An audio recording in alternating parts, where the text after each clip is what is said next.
This is NDTV. And you're watching NDTV Prime. In association with Micromax. Nothing like anything.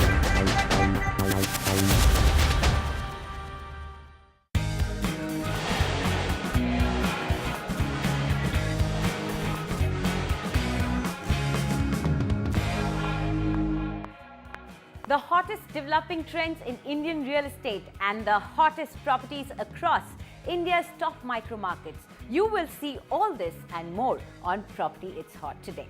I'm Anjali Iswal and let me run you through this week's lineup. Reality check of Porur in Chennai to find out why it is grabbing the attention of the big developers. A price check for second home seekers in the Mumbai metropolitan region.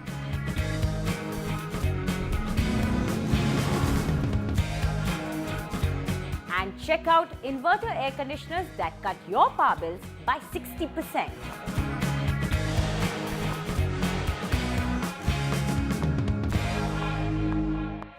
While discussing Chennai's real estate, we often forget that there are micro markets beyond the IT expressway. In fact, as underrated as these micro markets are, they have steadily climbed up the growth ladder to become serious contenders in this city's growth story. Jude Sanith brings you up to speed with Chennai's Porur micro market, telling you how some national developers have also begun launching projects here. Take a look.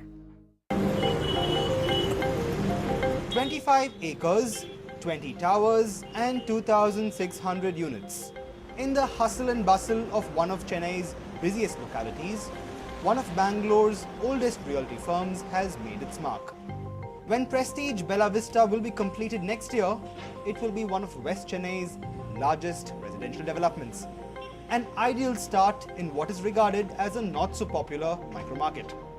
But Porur, it seems, comes with its share of benefits. And the best of these prestige fields is enhanced connectivity. Thanks to the multiple bridges that's been done, with that you can reach Ambattur, where the main IT place and again in manufacturing place, where it can reach there by about 30 minutes. Look at Anna Nagar, you can reach a place there within 30 minutes because of the bypasses. And that way, this connectivity is a great plus in this particular place. The numbers couldn't agree more. A comparison between Porur and OMR's centrally located Sholinganallur tells you why. A drive from the CBD in Nungambakam to the Porur junction is all of 10 kilometers. This, while the much hyped Sholinganallur loses out on the connectivity front thanks to the 22-kilometer long commute. Porur also scores heavily with proximity to micro markets like Sri Perumbudur, the Chennai Bypass Road and State Highway 55. Sholinganallur's only link to the city is through the ECR Link Road and of course OMR itself. In fact, this study by IndiaProperty.com points out that Porur has accounted for nearly 17% of the city's demand for quality real estate. 40% of this, the report says, is for medium to large-sized apartment units. On the back of these findings, national developers like Brigade and local realty firms like Prince Foundations have also announced plans to break into the market. Not surprisingly, large unit sizes at prices of just 5,000 to 6,000 rupees per square foot is the flavor of these times. These are a premium segment housing, but even there you need to offer value for money to your customers.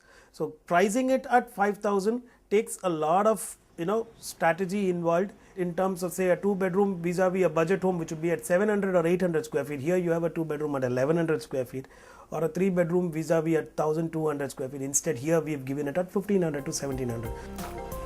One thing's for certain, a rupees 70 lakh price tag is sure to cater to the locality's workforce in the IT and manufacturing segment. With USPs like social infrastructure and enhanced connectivity, Porur has surfaced as a keen contender in the city's search for realty beyond OMR. In Chennai, Jude Sanith, NDTV. From Chennai to the Mumbai region, a second home where you can relax and unwind on weekends is on every Mumbaikar's wish list. There are many destinations and projects offering peaceful second home options in the Mumbai metropolitan region. But how do you get yourself the best deal? Ashish Bhatia helps you with that.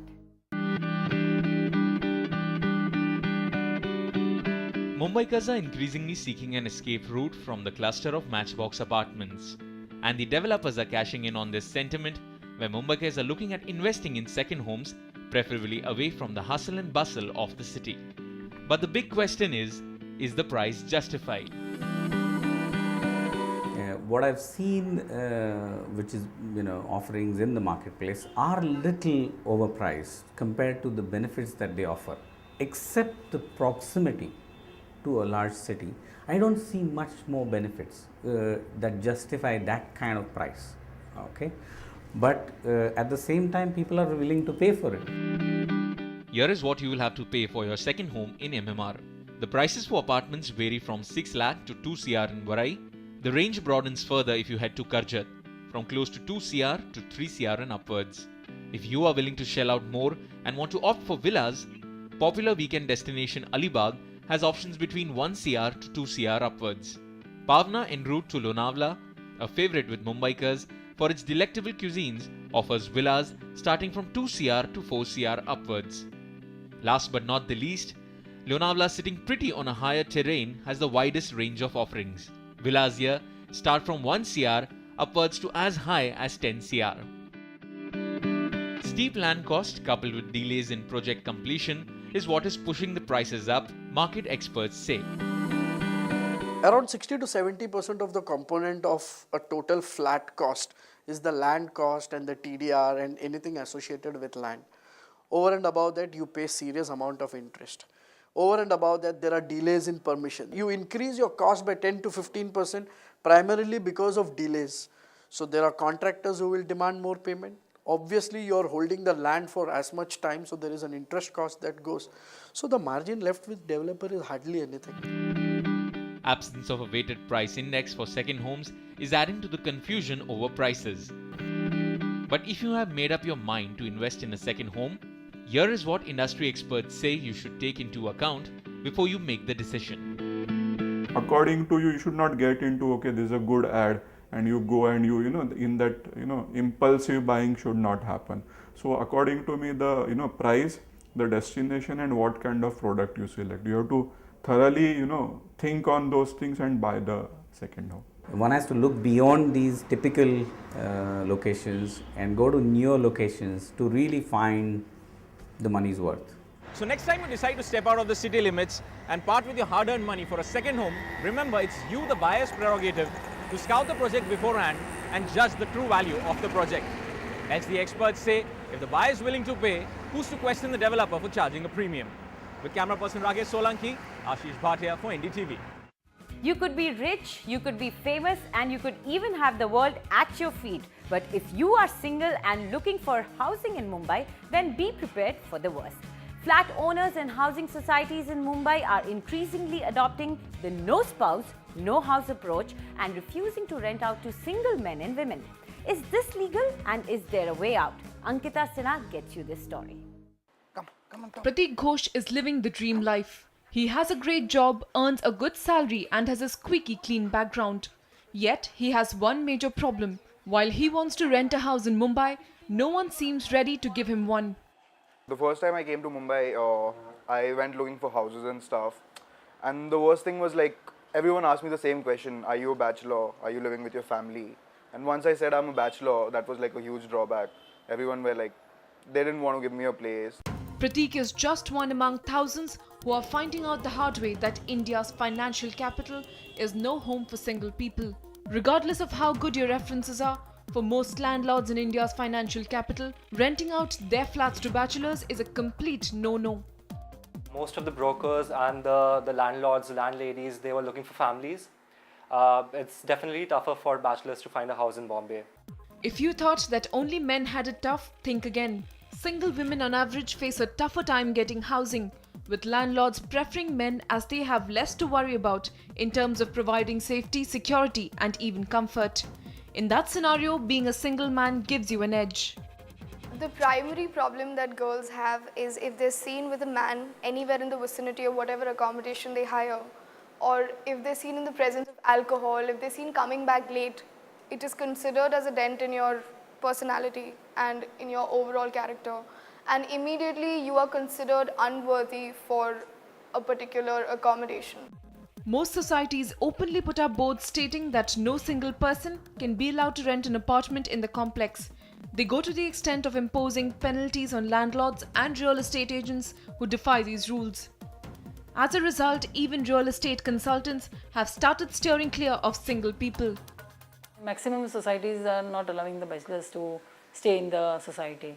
If they'll stay with their parents, then only it is allowed.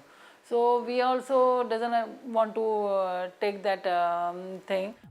This intolerance continues despite finding no place under the law.